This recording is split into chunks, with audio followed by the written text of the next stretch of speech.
दोस्तों, वेलकम है आपका स्पेशल नॉलेज बी में। कैसे हैं आप सब दोस्तों? आज मैं आप लोगों के लिए लेके आई हूँ नवरात्रि के दूसरे दिन माता ब्रह्मचारिणी की कथा और संपूर्ण जानकारी। ब्रह्म तरीके की तपस्या और चारिणी पद्धति जिसका आचरण है अर्थात तपस्या या फिर तपस्या करने वाली माँ दुर्गा की अभिव्यक्ति ब्रह्मचारिणी माँ के रूप में व्याख्या करती हैं। ब्रह्मचारिणी माता को देवी योगिनी और देवी तपस्विनी भी कहते हैं। माता ब्रह्मचारिणी के बाएं हाथ में कमंडल और जपमाला है। ब्रह्मचारिणी देवी चमकदार नारंगी सीमा वाली सफ़ेद साड़ी पहनती हैं और रुद्राक्ष को आभूषण के रूप में पहनती हैं। माता ब्रह्मचारिणी प्रेम और निष्ठा की प्रतीक मानी जाती हैं। ब्रह्मचारिणी माँ ज्ञान, विशेषज्ञता, अविवाहिता, मन की इच्छा शक्ति की प्रतीक हैं और उन्हें नव दुर्गा में सबसे ज़्यादा शक्तिशाली कहा जाता है।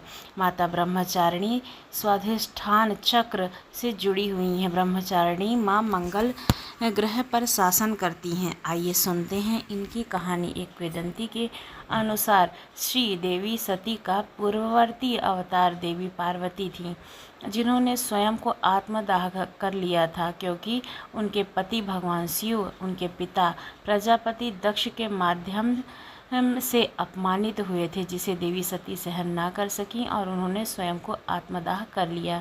देवी सती के विरह में शिव ने खुद को सांसारिक जीवन से भिन्न कर लिया था और लंबे वर्षों के लिए ध्यान में चले गए थे। देवी पार्वती भगवान शिव को पुनः अपने पति के रूप में प्राप्त करना चाहती थी, इसलिए देवी पार्वती ने नारद जी के कहे अनुसार तपस्या के मार्ग का पालन किया।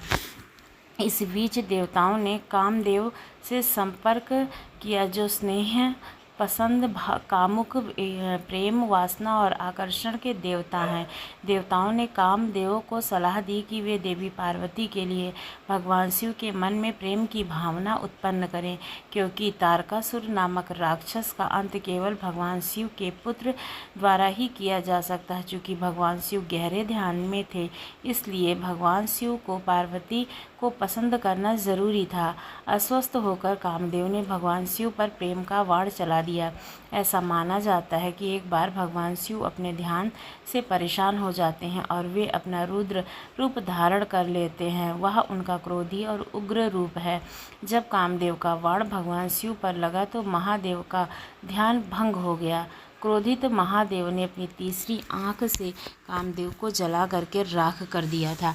विपरीत दिशा में खुले आकाश के नीचे रहते हुए भी पार्वती ने प्रकृति की पीड़ा, मूसलाधार बारिश, चिलचिलाती धूप और कड़ाके की ठंड जैसी चरम स्थितियों का सामना किया। इसी तरह यह भी माना जाता है कि माता पार्वती ने कई वर्षों तक अपनी तपस्या किया और जीवित रहने के लिए केवल बेलपत्र खाए। इसके बाद उन्होंने बेलपत्र का सेवन भी छोड़ दिया।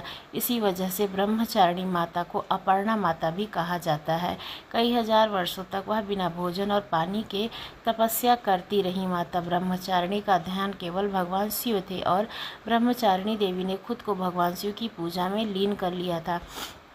तपस्या में लीन ब्रह्मचारिणी को भगवान शिव एक तपस्वी के रूप में मुलाकात करते हैं और उन्हें तपस्या के खतरनाक मार्ग से बचा लेते हैं, लेकिन देवी ब्रह्मचारिणी अपने संकल्प में अडिग थी।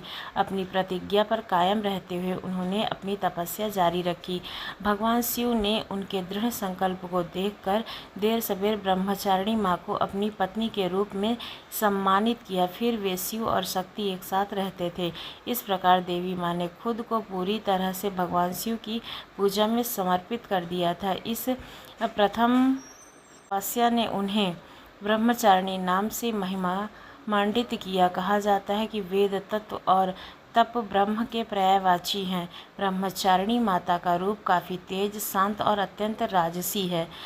भगवान शिव आत्मा व स्वयं के अंदर का प्रतिनिधित्व करते हैं और माता दुर्गा पार्वती विचार करते हैं। यह मिलन इंगित करता है कि कई तपस्या और इच्छा शक्ति के बाद व्यक्ति स्वयं को प्राप्त करने के लिए खुद को प्रशिक्षित करता है। ब्रह्मचारिणी देवी हमें इस पहलू को पहचानने में मदद करती हैं। जिस तरह से उन्होंने अपनी तपस्या की अवधि के लिए धीरज केंद्रित लक्ष्य अपनी वरीयता हासिल करने के लिए खुद को भक्ति के साथ समर्पित किया।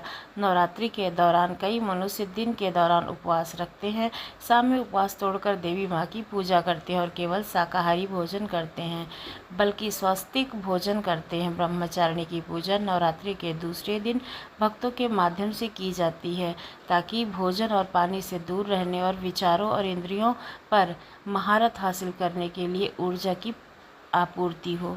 जानते हैं कि इनकी पूजा क्यों की जाती है। आप अपने रास्ते में आने वाले कई चुनौतियों से निराश हुए बिना जीवन में आगे बढ़ने का प्रयास करते हैं। माता ब्रह्मचारिणी आपको एक आंतरिक शक्ति, उच्चतम भावनात्मक ऊर्जा बढ़ाने का आशीर्वाद देती हैं और सबसे अंधेरे घंटे के भीतर भी अपने बौद्धिक संतुलन और आत्मविश्वास को बनाए रखने की क्षमता को प्रबल करती हैं। इसलिए माता ब्रह्मचारिणी की पूजा करनी चाहिए।